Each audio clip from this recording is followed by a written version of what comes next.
नमस्कार, capital express news में आप सभी का स्वागत है और मैं हूं आपके साथ भारती लोधिया। रुक करते हैं खबर की ओर। मध्य प्रदेश के सागर जिले के बंडा सिंचाई परियोजना से प्रभावित उल्दन गांव में लोगों की जमीन और उनके मकान का सही सर्वे न करने पर नाराज किसानों ने आज कलेक्टर पहुंचे, जहां पर उन्होंने अपर कलेक्टर को अपनी मांग को लेकर ज्ञापन सौंपा, जिसमें उनकी मांगे हैं कि धारा 11 और धारा 19 के तहत जमीन और मकान का जो सर्वे किया गया है वह सर्वे फिर से कराया जाए, क्योंकि जो प्रशासन द्वारा नोटिस दिए गए हैं जिसमें मकानों में धारा 19 के तहत वर्ष 2021 में जो व्यक्ति 18 वर्ष का हो चुका था उसे प्रशासन द्वारा अपने जीवन यापन के लिए 6,36,000 रुपए की राशि दिए जानी थी, लेकिन प्रशासन और भू अर्जन अधिकारी की लापरवाही से धारा 19 का सही सर्वे नहीं किया गया और कई लोग आज भी वंचित हैं।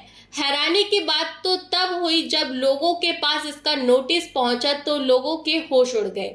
उन्होंने आज ग्राम पंचायत के सरपंच और सैकड़ों ग्रामीणों की तादाद में लोग पहुंचे और अपनी बात रखी, जिसमें उनका कहना है कि हम लोग कई बार एसडीएम को इसके संबंध में शिकायत कर चुके हैं, लेकिन उनके द्वारा कलेक्टर साहब से मिलने का कह दिया जाता है और जब कलेक्टर साहब के पास जाते हैं तो एसडीएम साहब से मिलने के लिए कह दिया जाता है, जिससे हम लोगों की आज तक समस्या का निदान नहीं हो पाया।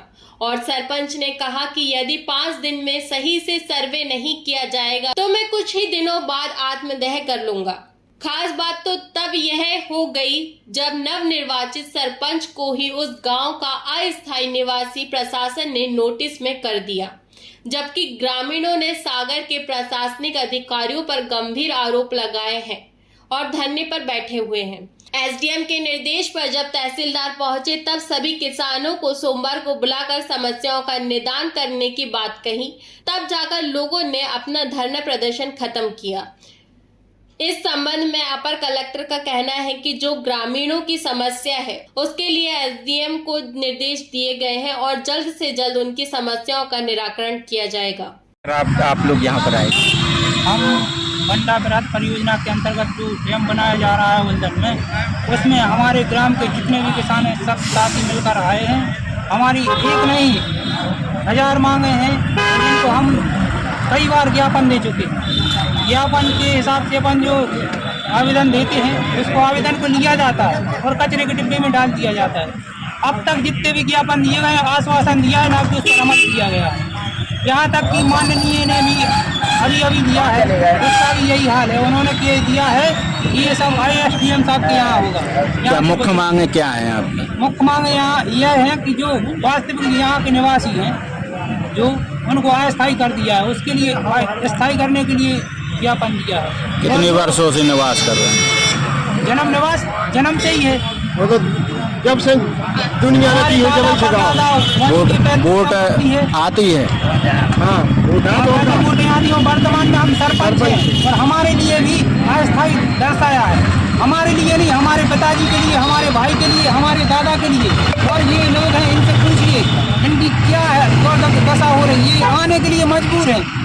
क्या मांग है? इतना परेशान क्यों है ये लोग? ये हमारा जो बंडा सिंचाई परियोजना का निर्माण हो रहा है तो इनका जो भूअर्जन वाले प्रकरण है तो पूर्व में कुछ टेक्निकल मिस्टेक हुई है, तो उनका ये कहना है कि हमारा जो 18 वर्ष के होगा उनको 6,36 दिए जाएं और हमारा जो स्थायी अस्थायी का मैटर है तो सभी को स्थायी किया जाए।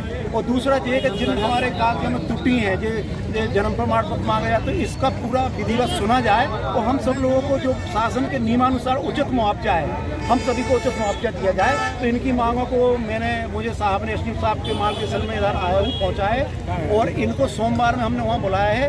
सोमवार से पूरी सुनवाई चालू है और इनकी जो अवधि थी कि 1 हफ्ते की 15 दिन इनको और बढ़ा दिया गया है कि इनकी सुनवाई 15 दिन तक और चलेगी।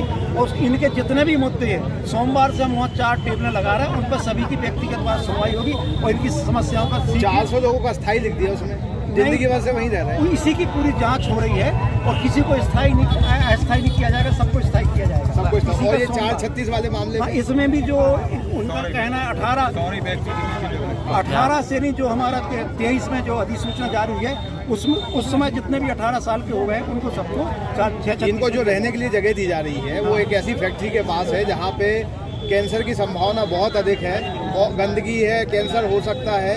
ऐसी जगह में ये कैसे रहेंगे? इसके लिए मैं अपने वरिष्ठ अधिकारियों को इसके संबंध में अवगत करा दूंगा, माननीय कलेक्टर साहब, एसडीएम साहब को कि, और इसके बारे में ज़्यादा मैं नहीं बता पाऊंगा। नहीं, लेकिन ये गंभीर मुद्दा है या नहीं? गंभीर मुद्दा है, तो मैं वरिष्ठ अधिकारियों को इसके बारे में अवगत जो करा इनको जमीनें ले ली गई हैं तो असिंचित बता के कहा नदी तो सरकार की होती है और असिंचित कर दिया।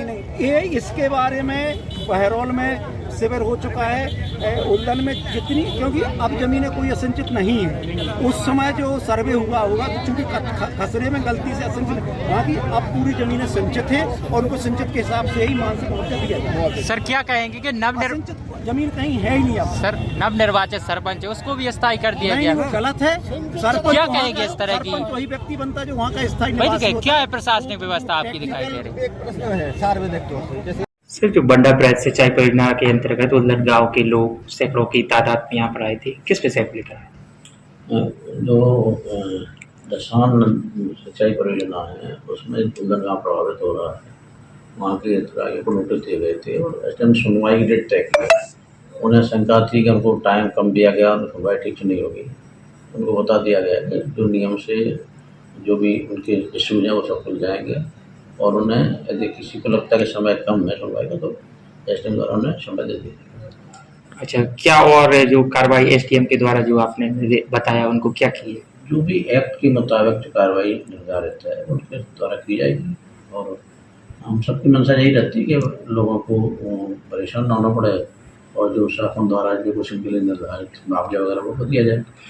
जो वहाँ के स्थायी निवासी हैं उनका कहना है कि हम लोगों को कागजों में अस्थायी निवासी बता दिया गया है, जिससे हम लोग मुआवजा के लिए अपात्र हो गए हैं।